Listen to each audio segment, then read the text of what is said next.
Alfred Gutierrez, the idea of separating agricultural water rights from the land spells disaster for the traditional way of life. And this is what a lot of people have to understand, that the acequias are not only for irrigating. The acequias was the running water for the community.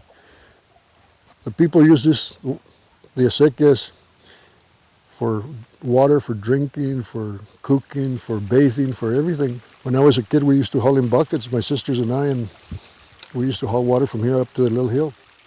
We have to have a balance.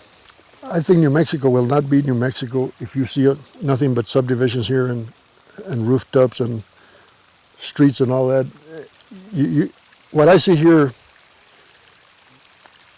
I love.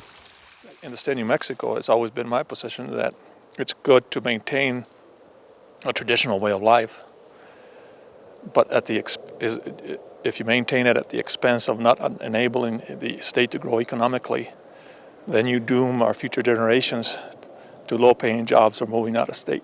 So you got to strike a balance. In fact, Albuquerque has been buying senior irrigation water rights for future use, allowing the farmers to continue to use the water for at least 10 years. It's been my policy to not allow any water rights to be moved from northern New Mexico to Albuquerque over the Ottawa gauge. To do so would require a change in accounting procedures underneath the Rio Grande Compact. It means I would have to go ask the state of Texas and the state of Colorado permission to do so. And I don't believe it's in the state's best interest to have those two states involved in internal management issues of the state of New Mexico. Everybody who lives in the Rio Grande Basin depends on the Rio Grande for their water. And the beauty of the compact is that a long time ago it divided that water up and said that along the river everybody will have a specific share. In order for the farmers in New Mexico below Elephant Butte Dam, and the people who live in El Paso, Texas, and the people who farm in the El Paso Valley, and the Mexicans around the Juarez area, in order for them to have supply, New Mexico must meet its compact delivery obligations to deliver water into Elephant Butte, because that is the supply for the people downstream. Last but certainly not least important on the list of challenges to meet compact obligations is the Endangered Species Act, which requires that a certain amount of water be released from the reservoirs in the north to keep the endangered silvery minnow alive in the middle Rio Grande. The Endangered Species Act is a federal law that the state of New Mexico must comply with. It makes management of the state's limited water resources that much more difficult. Not only do I have to meet the mandatory requirements of the Endangered Species Act, I also must meet our obligations underneath the Rio Grande Compact.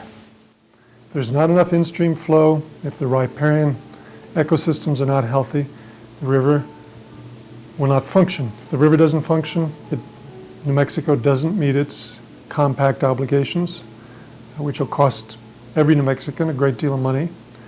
There'll be an economic cost even to the farmer and the ranching community, because eventually, as those ecosystems are impacted, there won't be water in the river. This dialogue is not about the fish. It never has been. It's about the river and what the river means to New Mexico, economically, spiritually, aesthetically, and it means everything to the culture of New Mexico. So if the river dies, which is possible, I mean, it almost went dry in 2002, then these cultures also die because they are dependent upon the river. If the water gets purchased by urban development interests, those cultures lose the very essence of their vitality. So it's not just the minnow that's endangered. See, that's where people really convolute the conversation. It's the entire culture of the Rio Grande Basin, Sequias, Pueblos, farmers, that's endangered. Indeed, meeting the terms of the Rio Grande Compact will become increasingly difficult as opposing forces place demands on this river that is the lifeblood of so many. Nothing can be done to manage New Mexico's water without a good system of measurements in place, and we need to make substantial improvements. Probably the biggest improvement that needs to be made is managing water uses. How much water are people taking from the stream? Water is a valuable commodity, but in most places its use is actually not measured. We also need to make improvements in the measurement of streams and in the measurement of aquifers. And frankly, Any suggestion that water can be administered without a good system of measurements is just fantasy. I hope that my legacy will be initiation of active management of the state's limited water resources. Through active management, we can begin to ensure that the state's limited waters are distributed in a fair and equitable manner, including the administration of the Rio Grande Compact.